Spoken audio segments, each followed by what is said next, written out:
السلام علیکم دوستو، ذوق اردو کاوش 80 میں حاضر خدمت ہے۔ دوستو آج ہم ایک انتہائی اہم ٹاپک پر بات کریں گے اور وہ ہے حروف اضافت۔ حروف اضافت کو دوستو ہم تقریباً روزانہ ہی استعمال کرتے ہیں۔ آئیے جانتے ہیں کہ حروف اضافت ہوتے کیا ہیں۔ دوستو حروف اضافت دو اسموں کے درمیان پائے جاتے ہیں۔ حروف اضافت دو اسموں کا باہمی تعلق بتاتے ہیں۔ دو اسموں کے درمیان آ کر یہ ان دو اسموں کا باہمی تعلق نسبت کیا ہے اس کو بیان کرتے ہیں۔ قواعد میں، گرامر میں ان دونوں اسموں کو مضاف الیہ اور مضاف کہتے ہیں۔ جن دو اسموں کے درمیان یہ پائے جاتے ہیں ان کا ایک قواعد کی روح سے ایک نام ہے مضاف الیہ اور مضاف۔ حروف اضافت مضاف الیہ اور مضاف کے درمیان ہوتے ہیں، ان دونوں کے بیچ میں ہوتا ہے۔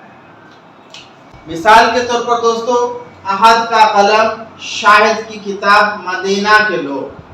آگے جو کا، کی اور کے ہے یہ ہیں حروف اضافت۔ احد اور قلم یہ دو اسم ہیں، اس کے درمیان حرف اضافت آئی۔ اسی طرح شاہد اور کتاب یہ بھی دونوں اسم ہیں، اس کے درمیان میں حرف اضافت آئی۔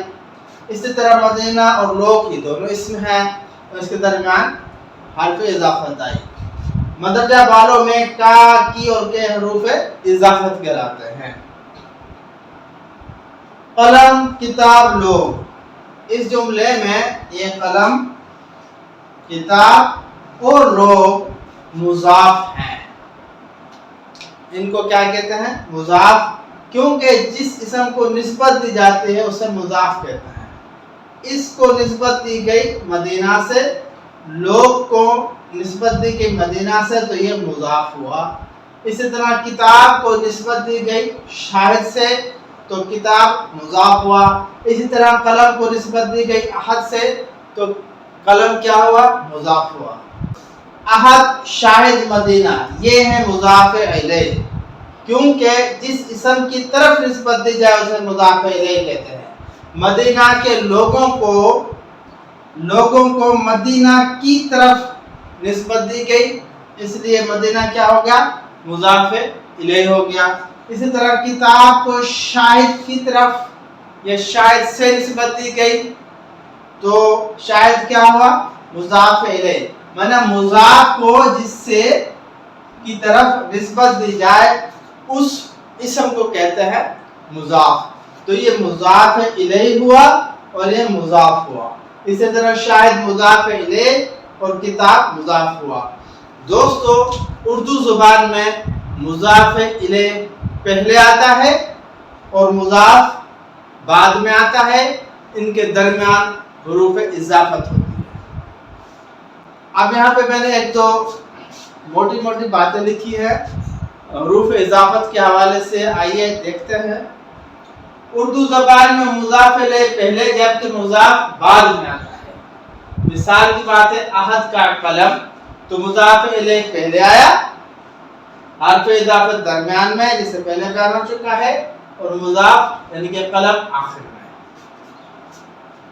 جبکہ عربی اور فارسی زبان میں مضاف پہلے آتا ہے اور مضاف الیہ بعد میں آتا ہے، جیسے حبیب اللہ، مضاف الیہ یہ ہے، مضاف یہ ہے۔ اسی طرح یوم تکبیر، تکبیر کا دن، تو تکبیر مضاف الیہ ہے اور یوم ہے یہ مضاف ہے۔ تو عربی یا فارسی میں مضاف پہلے آتا ہے، مضاف الیہ بعد میں آتا ہے، جبکہ اردو مرکب میں یہ ترتیب الٹ ہوتی ہے، پہلے مضاف الیہ آتا ہے، پھر حرف اضافت آتا ہے، پھر آخر میں مضاف آتا ہے، جیسے یہاں پر میں نے یہ لکھا ہوا ہے۔ اب آتا ہے دوستو، مضاف اور مضاف الیہ سے مل کر جو مرکب بنتا ہے اسے مرکب اضافی کہتے ہیں۔ اب یہ جو مرکب ہے یہ مرکب اضافی ہے۔ احد کا قلم یہ ایک مرکب اضافی ہے۔ اسی طرح حبیب اللہ یہ بھی مرکب اضافی ہے۔ آگے دوستو دیکھتے ہیں، اگر میرا، میرے، میری، تیرا، تیرے، تیری، تمہارا، تمہارے، تمہاری، ہمارا، ہمارے، ہماری، اپنا، اپنے، اپنی،